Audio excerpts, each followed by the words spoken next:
Dans le cadre de la construction de la Cité de la gastronomie et du vin de Dijon, le tandem constitué par le groupe Eiffage et le groupe François Ier a remporté l'appel à manifestation d'intérêt organisé par la mairie de Dijon. Dans la partie rouge, il y aura aussi de l'habitation haut de gamme par le groupe François Ier, et puis de l'autre côté... Là, Monsieur François de Seille est adjoint à la mairie, en charge du projet de la Cité de la gastronomie et du vin. Cette Cité internationale de la gastronomie et du vin est pour nous une chance, une opportunité, car elle se situe aux portes de l'hyper-centre-ville, secteur sauvegardé de près de 100 hectares qui sont juste à côté d'ici.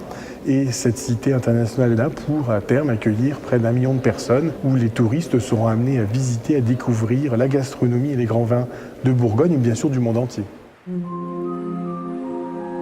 C'est ainsi tout un nouveau quartier qui verra le jour dès 2019, construit autour de l'ancien Hôtel-Dieu, bientôt réhabilité par le groupe François Ier. Le groupe François Ier, pour nous, c'est important parce qu'il est en charge de la rénovation, de la réhabilitation des vieux bâtiments de l'ancien hôpital général de Dijon. Nous sommes ici au sein de l'ancienne chapelle de l'hôpital et juste autour, les vieux bâtiments seront complètement restaurés avec goût et qualité et le prestige de ces bâtiments par le groupe François Ier.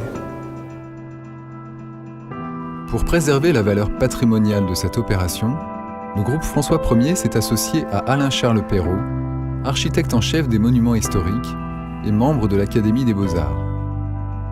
Au cours de sa prestigieuse carrière, il a dirigé la restauration de nombreux édifices classés, dont la Verrière du Grand Palais ou encore l'Opéra Garnier durant plus de 15 ans.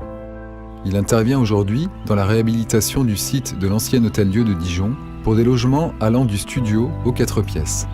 L'Hôtel-Dieu est une histoire tout à fait particulière, puisqu'en fait, c'est un Hôtel-Dieu qui a été créé au début du XIIIe siècle, 50 ans avant que l'on construise Notre-Dame. Et puis ça a été développé avec un certain nombre de dons au fil des siècles, et l'Hôtel-Dieu s'est agrandi pour offrir la situation d'aujourd'hui. Une histoire de plus de 7 siècles qui vaut aujourd'hui à ces bâtiments d'être inscrits monuments historiques. Les éléments les plus intéressants de cet Hôtel-Dieu, je dirais, c'est d'abord son plan, parce qu'il a une sorte de noblesse, organisée avec des cours comme des sortes de cloîtres qui sont souvent pavés et qu'on va aménager avec des jardins, des herbes, des buis, etc. Et puis il y a ces façades qui ont une certaine austérité mais qui sont solennelles avec des enduits et des très beaux encadrements de pierre. Et puis alors le développement des couvertures qui était l'art particulier du XVIIe siècle avec ces grandes charpentes et ces toits qui à l'origine étaient totalement en tuiles vernissées. Mais donc il y a une sorte de proportion entre la hauteur des façades et puis une hauteur pratiquement équivalente en toit qui est tout à fait magnifique et qui offre une sorte de paix, de sérénité. Ce sont des bâtiments sereins. C'est un peu magique.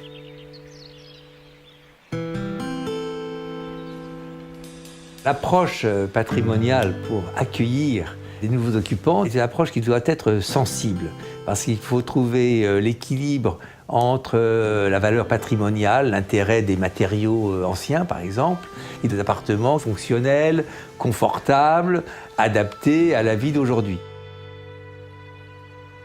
Une histoire d'équilibre et d'harmonie au cœur des opérations menées par le groupe François Ier depuis plus de 10 ans.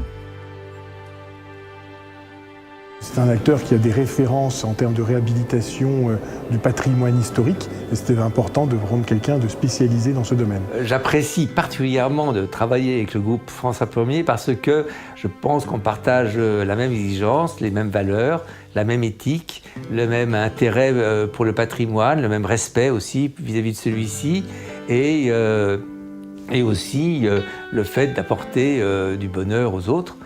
Puisqu'on espère tous qu'en créant ces logements, eh bien, les gens y vivront heureux.